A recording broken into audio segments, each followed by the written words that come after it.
Hi, I am Dr. Jayashree. Today we'll be discussing about Chargaff's rule.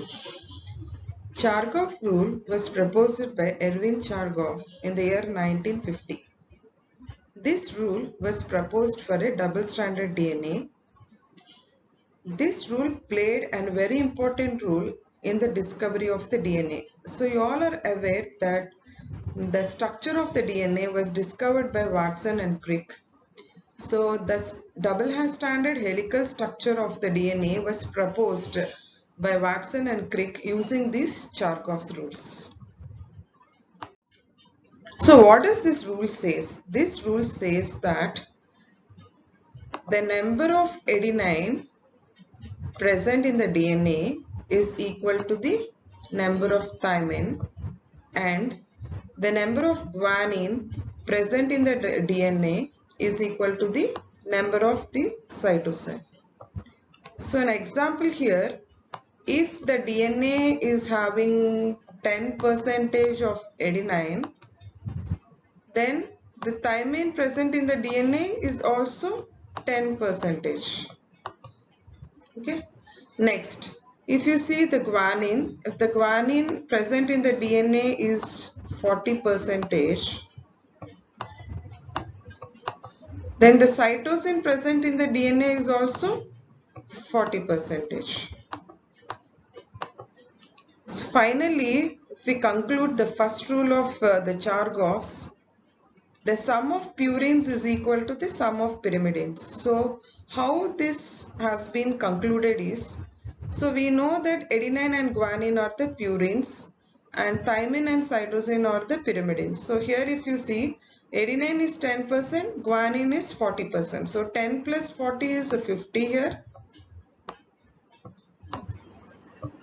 Next, the cytosine is 40 here and thymine is 10 here. So 10 plus 40 is 50 here. So the first rule of Chargaff says that the sum of purines is equal to the sum of pyrimidine. And this rule is applicable only for the double-stranded DNA but not for the single-stranded DNA. So based on this first rule of Chargaff's, let us work out two problems. So now let us solve some problems here. Cells obtained from a patient with viral infection. From this cell they have isolated the DNA and they found that the DNA exists in two forms. One is the double-stranded DNA and other one is the second single-stranded DNA. And the base composition of the two forms of the DNA extracted from the cells were as follows.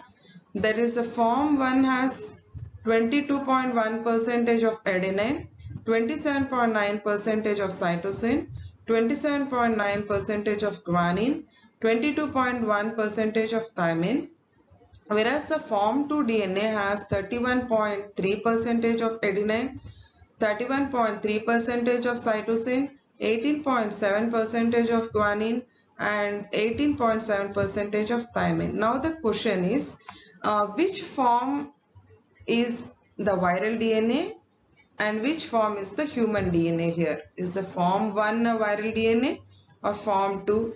Identify which form is the viral DNA and the human DNA.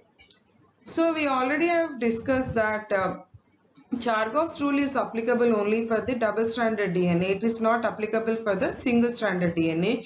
And we are all aware that our virus consists of a single-stranded DNA and the human consists of the double-stranded DNA. So here if you see the human DNA, since it is a double-stranded, it follows the Chargaff's rule, and the viral DNA is a single-stranded DNA and so it doesn't follow the Chargaff's rule. So now let us see which form follows the Chargaff's rule. So we know that the Chargaff rule says that the number of adenine present in the DNA is equal to the number of thymine and the number of cytosine present in the DNA is equal to the number of guanine. So now in the form A, if you see, the adenine is 22.1% and the thymine is also 22.1%. And if you see the cytosine, it is 27.9% and guanine is also 27.9%. So the form 1 DNA follows the Chargaff's rule. Now let us go and see into the form 2.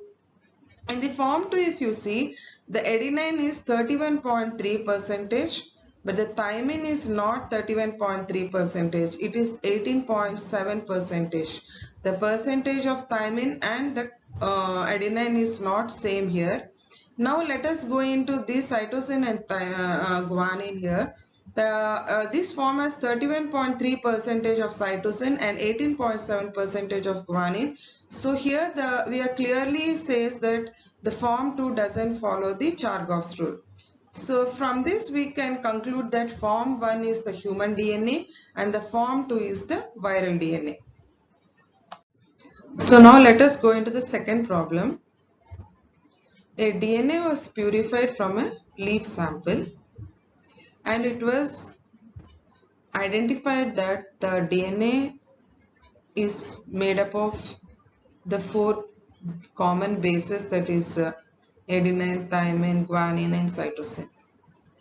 So the problem given here is that the DNA has 20% adenine and we need to calculate what is the percentage of cytosine. So in order to calculate the percentage of cytosine, we will be using the Chargaff's first rule here. So Chargaff's first rule is the sum of the purines is equal to the sum of pyrimidines, that is A plus G is equal to C plus T here. So as the problem says that it has 20% of adenine, so 20 plus G is equal to C plus T here. So we already know that the number of adenine present in the DNA is equal to the thymine. So the problem given here is that the percentage of adenine present in the DNA is 20. So it means that the thymine present in the DNA is also 20. So we have substituted 20 for the thymine here. Now we have to calculate the percentage of the cytosine. So we know that sum of purine is equal to the sum of pyrimidine. So totally purines and pyrimidine constitute the 100% of the DNA's base composition. So here if you see, what value should we add for the guanine or the cytosine to make 50% of purine and 50% of pyrimidine. If you see here, 20 plus 30 should be added here. So that will be 50 here. And next for the cytosine also we have to add 30. So 30 plus 20 is 50 here.